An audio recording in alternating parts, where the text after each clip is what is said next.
ఓం సాయిరామ్.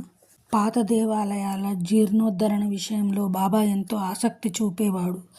బాబా పరోపకారం కోసం ఎంతో శ్రమించేవాడు. బాబా ఖండయోగం, దౌతి, పోతి మొదలైన యోగాలు చేసేవాడు. బాబాను హిందూ అని అనుకున్నామో అతను యవ్వనునిగా కనిపించేవాడు. బాబాను యవ్వనుడని తలచామో అతను హిందువుగా దర్శనమిచ్చేవాడు. బాబా హిందువా ముసల్మానా అనే విషయాన్ని ఇదమిత్తంగా అనుమాత్రమైన ఎవరూ కూడా కనుక్కోలేకపోయేవారు. ఇరువురి ఎడల బాబా ప్రవర్తన సమానంగానే, వారి వారికి తగినట్లుగానే ఉండేది. శ్రీరామనవమి హిందువుల పర్వం కానీ బాబా స్వయంగా ఆ పండుగ చేసేవాడు. అదే రాత్రి సందల్ ఊరేగింపుకు బాబా ముస్లింలకు అనుజ్ఞనిచ్చేవాడు. అలా రెండు ఉత్సవాలను బాబా సమానంగా జరిపించేవాడు. ఎంతో ఆనందించేవాడు. శ్రీరామనవమి పండుగ దగ్గర పడుతుంటే బాబా ఎంతో ఉత్సాహం చూపేవాడు. కుస్తీ పోటీలను ఏర్పాటు చేసేవాడు. గుర్రాలను, తలపాగాలను, బంగారు లేదా వెండి కంకణాలను బహూకరించేవాడు. గోకులాష్టమి పండగ వస్తే గోపాలకాలను చేయించేవాడు. ముస్లింల ఈద్ వచ్చినప్పుడు వారిని నమాజు చేయనిచ్చేవాడు. ఒకసారి మొహరం దగ్గర పడింది. కొందరు ముస్లింలు మసీదుకు వచ్చారు. తాజాను చేయాలని, దానిని గ్రామంలో ఊరేగించాలని అన్నారు. బాబా అనుమతి ఇచ్చాడు. దానితో ముస్లింలు తాజా పీర్లను తయారు చేశారు. 4 రోజుల వరకు వాటిని మసీదులో పెట్టారు. 5వ నాడు వాటిని ఊరేగించారు. బాబా శోకించనూ లేదు, హర్షించనూ లేదు. బాబా ముస్లిం అయితే తన చెవులను ఎందుకు కుట్టించుకున్నాడు? బాబా హిందువు అయితే అతను సుంతి ఎందుకు చేయించుకున్నాడు? బాబా హిందువు కాదు, ముసల్మాను కాదు. పరమపావన అవతారం సాయి. బాబాను హిందువు అందామా అంటే మరి అతను ఎప్పుడూ మసీదులోనే నివసించేవాడు. మరి బాబాను ముస్లిం అందామా అంటే అతను నిరంతరం దునిని వెలిగించేవాడు. మసీదులో తిరగలి ఉండేది. మసీదులో సైతం గంటలు మోగేవి, శంఖం ధ్వనించేది. దుని పవిత్ర హోమాగ్నిలో అన్నాన్ని ఆహుతి ఇచ్చేవాడు. మరి బాబా ముస్లిం ఎలా అవుతాడు? మసీదులో ఎల్లవేళలా భజనలు జరుగుతుండేవి. అన్న సంతర్పణ కూడా జరిగేది. బాబా ముస్లిమే అయితే మరి బ్రాహ్మణోత్తములు అతన్ని ఎందుకు పూజించేవారు? అగ్నిహోత్రి బ్రాహ్మణులు తమ అగ్రవర్ణాభిమానాన్ని సోవలే వదిలి అతనికి సాష్టాంగ నమస్కారం ఎందుకు చేసేవారు? ఇలా జనులు అయోమయంగా ఉండేవారు. వారి మనసులు ఆశ్చర్యంతో నిండిపోయేవి. బాబాను పరీక్ష చేయవచ్చిన వారు కూడా బాబాను దర్శించిన తర్వాత మూగబోయేవారు. సర్వదా హరిశరణులో ఉండే బాబాను మన హిందువని, ముస్లిం అనుకోవడం మన అజ్ఞానమే. బాబాకు దేహాభిమానం లేదు. హిందువులను, ముస్లింలను, అన్ని వర్గాల వారిని సమానంగా చూస్తాడు. భిన్నత్వం చూపడు. ఫకీర్లతో పాటు మాంసం తింటాడు. తప్పనిసరిగా అయితే చేపలు కూడా తింటాడు. అయితే తాను తినే తిండిలో కుక్కమూతి పెట్టినా బాబా దానిని తరిమివేయడు. బాబా వద్ద ఎప్పుడూ ఒక బస్తాడు గోధుమ ధాన్యం నిల్వ ఉండేది. విసరడానికి ఒక తిరగలి ఉండేది. ధాన్యాన్ని శుభ్రం చేయడానికి ఒక చాట ఉండేది. మసీదులో కూడా సంసార అవసరాల కొరతేమీ ఉండేది కాదు. మసీదు సభా మండపంలో శోభాయమానం సుందరమైన తులసీ బృందావనం ఉండేది. అక్కడే ఒక కర్ర రథం ఉండేది. ఆ రథం పైన సులక్షణమైన చెక్కడం ఉంది. అది కాంతివంతంగా ఉండేది. శ్రీ సాయి సమర్థుని సమాగమంలో, సాన్నిధ్యంలో, సన్నిహితంలో నేను పొందిన సుఖం అంతా ఇంతా కాదు. ముందు ముందు నేనింత వైభవాన్ని, సుఖాన్ని అనుభవించగలిగిన ఈ సాయి సాంగత్య సుఖం మరల ఎప్పుడూ రాదు. సాయి తనలో తానే ఆనందించేవాడు. తనలో తానే విలీనమై ఉండేవాడు. అతని స్థితిని నేను పరిపూర్ణంగా ఎలా వర్ణించగలను? సాయి ముందు తన్మయులై ఉండేవారికి వారి వారి విశ్వాసాల్లో దృఢశ్రద్ధ కలిగి ఉండేవాడు. అజిన దండధారి తాపసులు, హరిద్వారాది తీర్థవాసులు, పరివ్రాజక సన్యాసులు, త్యాగులు, ఉదాసులు ఇలా రకరకాల మనుషులు బాబా వద్దకు వచ్చేవారు. బాబా అందరితోనూ మాట్లాడేవాడు, నవ్వేవారు, ఉల్లాసంగా తిరిగేవాడు, స్వచ్ఛందంగా ఉండేవాడు. నిరంతరం అల్లా మాలిక్ అంటూ పలుకుతూ ఉండేవాడు. బాబాకు వాద వివాదాలు ఇష్టం ఉండేవి కావు. పనికిరాని కబుర్లు వద్దనేవాడు. అతని వద్ద అతని దండం, చేతికర్ర ఎప్పుడూ పక్కనే ఉండేది. బాబా తాపస వృత్తితో జీవించేవాడు. శమదమయుతుడై ఉండేవాడు. జితేంద్రియుడు. అతని నోటి నిండా పూర్ణ వేదాంతం జాలువారేది. చివరి క్షణం వరకు కూడా బాబా నిజస్వభావం ఏమిటో ఎవరూ గుర్తించలేకపోయారు. బాబా జ్ఞాన విజ్ఞానాల నిధి. కానీ అజ్ఞానాన్ని నటిస్తుంటాడు. ఈ లోకంలో పేరు ప్రతిష్టలు పొందాలంటే బాబాకు ఎంతో క్లేశకరంగా ఉంటుంది. ఇవి శ్రీ సాయి లక్షణాలు. బాబా దేవీ దేవతల ఆలయాల జీర్ణోద్ధరణ వంటి కార్యక్రమాలను ఎన్నో చేశాడు. షిరిడీలోని శని, గణపతి, శంకర పార్వతి, గ్రామదేవి, మారుతి ఆలయాలను తాత్యా పాటిల్ చేత బాగు చేయించాడు. దక్షిణ రూపంలో బాబా తీసుకునే డబ్బుతో కొంత దాన ధర్మాలకు ఇచ్చేవాడు. మరికొంత భక్తులకు పంచిపెట్టేవాడు. కొంతమందికి 30, కొంతమందికి 10, 15, 50 ఇలా తన మనసు ఎంత తోస్తే అంత బాబా ఇచ్చేవాడు. బాబాను దర్శించి ఎంతోమంది ఆరోగ్యవంతులయ్యారు, పుష్టిగల వారయ్యారు. కొందరు తమ దుష్ట ప్రవర్తనను మాని మంచివారయ్యారు. చాలామంది కుష్ఠరోగం నుండి విముక్తులయ్యారు. ఎందరో తమ మనోరథాలను తీర్చుకున్నారు. ఎంతోమంది గుడ్డివారు బాబా పాదాలపై పడి మందు మాకులు ఏమీ లేకుండానే చూపు పొందారు. అలాగే ఎంతోమంది కుంటివారు బాబా అనుగ్రహంతో చక్కగా నడవగలిగారు. బాబా శక్తి సామర్థ్యాలు అపరిమితమైనవి. బాబా మహిమ అనంతమైనది. వీటి గురించి ఎవరూ ఏమీ చెప్పలేరు.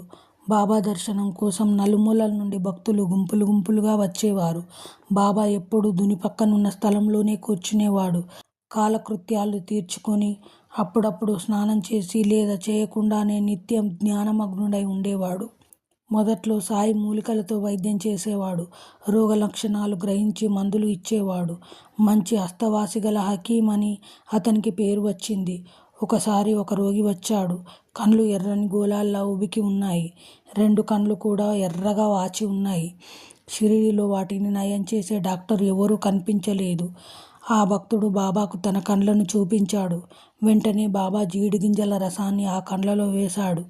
అలాంటి కండ్ల జబ్బుకు కొందరు సురమా పెడతారు, కొందరు ఆవు పాలలో దూదిని ముంచి పెడతారు, కొందరు చల్లని కర్పూర బిళ్ళలు పెడతారు, కొందరు అంజనం పెడతారు.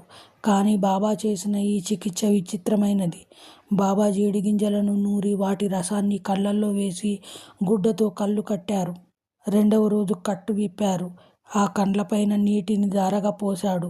వాపు తగ్గింది. కనుగుడ్లు శుభ్రంగా మామూలుగా మారాయి. కన్నులు ఎంతో సున్నితమైనవి. జీడిగింజల రసం వేస్తే మంట పుట్టలేదు. ఎలాంటి బాధ కలగలేదు. అది ఆ కంటి జబ్బును పూర్తిగా నయం చేసింది. ఇలాంటి అనుభవాలు ఎన్నెన్నో. బాబాకు దౌతి పోతి అనే హఠయోగ ప్రయోగం బాగా తెలుసు. ఎవరికీ తెలియకుండా అతను ఒక ఏకాంత ప్రదేశానికి వెళ్ళేవాడు. స్నానం చేసేవాడు. తర్వాత తన ప్రేవులన్నింటినీ నోటి ద్వారా బయటికి తెచ్చేవాడు. వాటిని కడిగి వేలాడదీసి ఆరనిచ్చేవాడు. మసీదు దగ్గరలో ఒక బావి ఉండేది. మసీదుకు అంతే దూరంలో ఒక మర్రి చెట్టు ఉండేది. ఆ మర్రి చెట్టు వెనకాల మరొక బావి ఉండేది. బాబా 2 రోజులకు ఒకసారి ఆ బావి వద్దకు వెళ్ళేవాడు. మిట్ట మధ్యాహ్నం ఎండలు నిప్పులు చెరుగుతుండగా చుట్టుపక్కల ఎవరూ లేనప్పుడు బాబా అక్కడికి వెళ్ళేవాడు. తానే నీళ్లు చేదుకునేవాడు. ముఖము, కాళ్ళు, చేతులు, నోరు అన్నీ చక్కగా కడుక్కునేవాడు. ఒకసారి అతను అలా స్నానానికి కూర్చొని త్వరగా అతని కడుపులోని ప్రేవులను బయటికి తెచ్చాడు. వాటిని చక్కగా కడగసాగాడు. తర్వాత వాటిని ఒక నేరేడు చెట్టు పైన ఆరవేశాడు. ఆ విడ్డూరాన్ని చూసిన షిరిడీ ప్రజలు ఆశ్చర్యచకితులయ్యారు. అప్పుడప్పుడు బాబా ఖండయోగ ప్రయోగం చేసేవాడు. కాళ్ళు, చేతులు మొదలైన అవయవాలను శరీరం నుండి వేరు చేసేవాడు. మసీదులో వాటిని అక్కడ ఇక్కడ నేలపై పెట్టి ఉంచేవాడు. బాబా శరీరం ఇలా ఖండఖండాలుగా పడి ఉన్న వింత దృశ్యాన్ని చూడడానికి షిరిడీ ప్రజలు గుంపులుగా పరిగెత్తుకుని వచ్చేవారు. వారు వచ్చి చూసేసరికి బాబా అఖండంగా కనిపించేవాడు. బాబా ఈ యౌగిక ప్రక్రియలను చిన్నప్పటి నుండి ప్రయోగిస్తూ వస్తున్నాడు. బాబా ఎవరి వద్ద ఒక్క కాని కూడా పుచ్చుకునేవాడు కాదు. అతని హస్తవాస్తి ద్వారా రోగాలు నయమయ్యేవి. అదే అతనికి పేరు ప్రతిష్టలు తెచ్చిపెట్టింది. బాబా దీనులను, దుర్బలులను ఆదరించి వారి రోగాలు నయం చేసేవాడు. అలా ఆ ప్రాంతంలో అతను ఒక మంచి హకీంగా పేరుగాంచాడు. కానీ ఈ హకీం కేవలం ఇతరుల కోసమే జీవించేవాడు. స్వార్థ ప్రయోజనంలో అతనికి ఆసక్తి ఉండేది కాదు. ఇతరుల హితం కోసం బాబా అసహ్యమైన క్లేశాలను కూడా భరించేవాడు. ఈ సందర్భంగా నేను ఒక అద్భుత వృత్తాంతాన్ని చెబుతాను. బాబా కరుణను సర్వవ్యాపకత్వాన్ని అది తెలియజేస్తుంది. 1910లో ధన్తేరస్ దీపావళి ధనత్రయోదశి దీపావళి ముందు రోజున బాబా ధుని వద్ద కూర్చున్నాడు. ధునిలో మంటలు పైకి లేస్తున్నాయి. హఠాత్తుగా బాబా తన చేతిని ధునిలో పెట్టాడు. అలా పెట్టి కూడా చాలా నిశ్చితంగా ఉన్నాడు. ఆ చేయి మంటలకు బాగా కాలిపోయింది.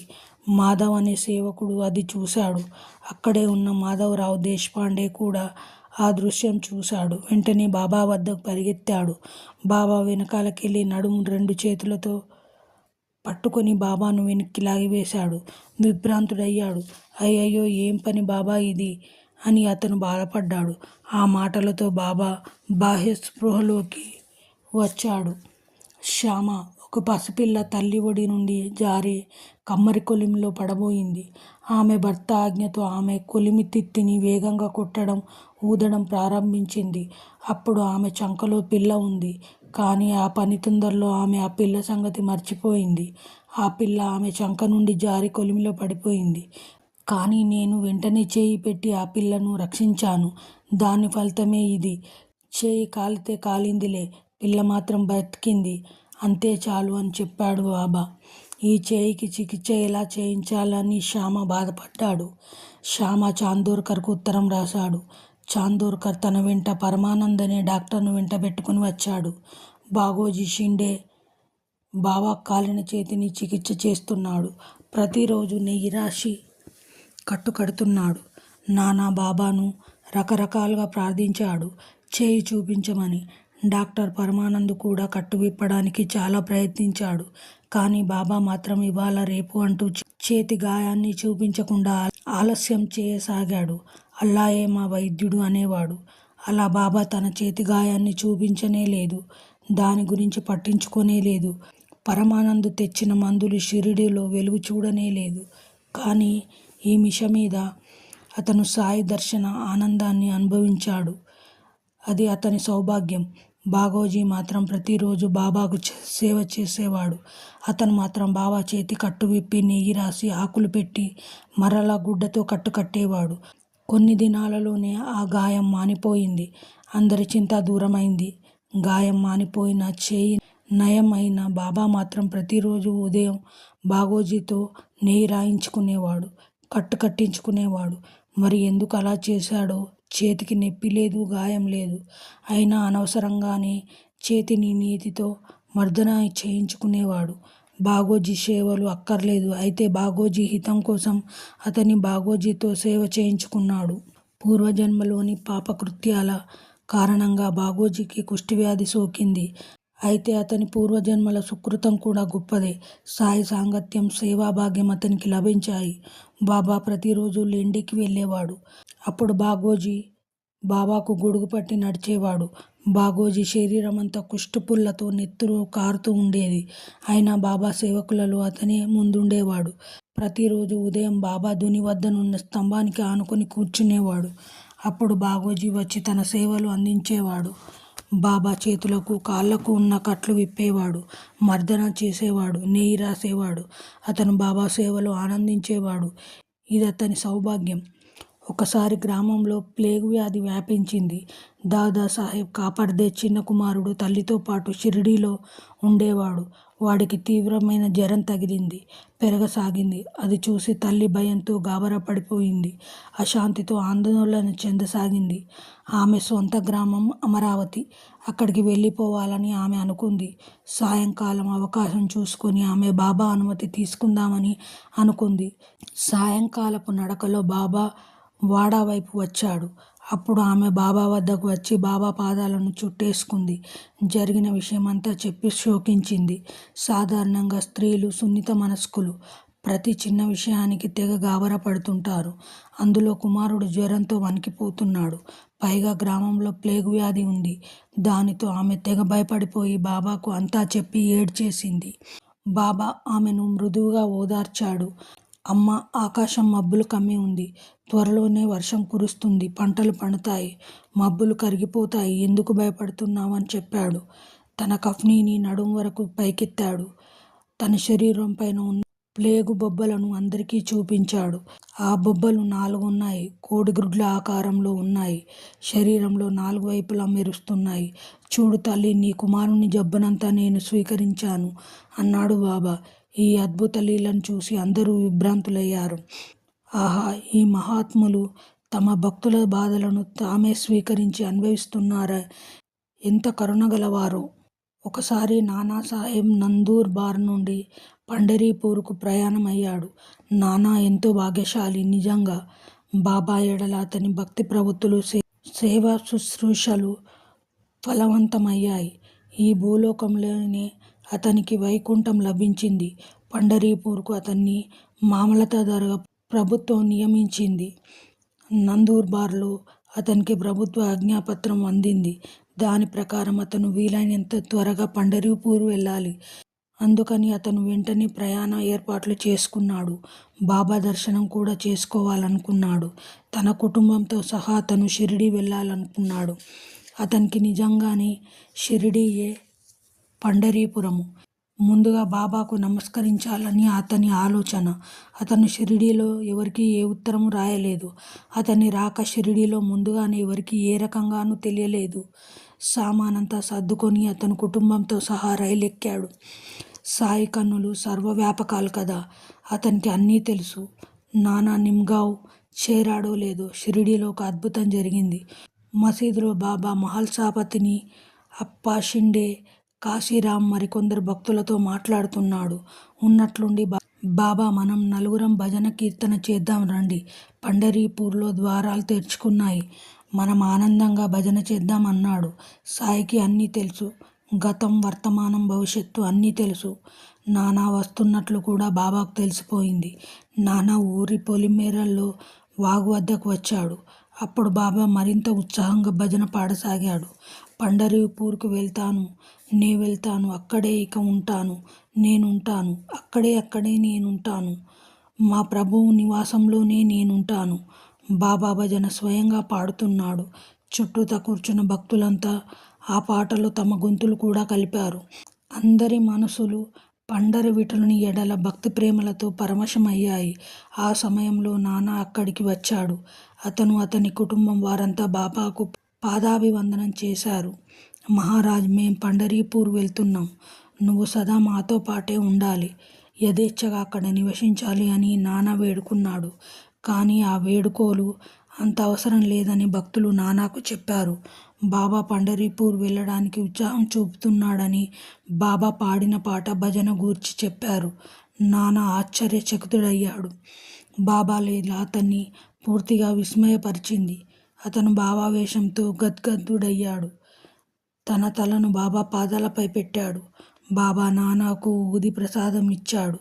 నానాను ఆశీర్వదించాడు. ఆ తర్వాత నానా పండరీపూర్ వెళ్ళడానికి బాబాను అనుమతి అడిగాడు. బాబా కథల్లో మర్మం ఎంతో ఉంటుంది.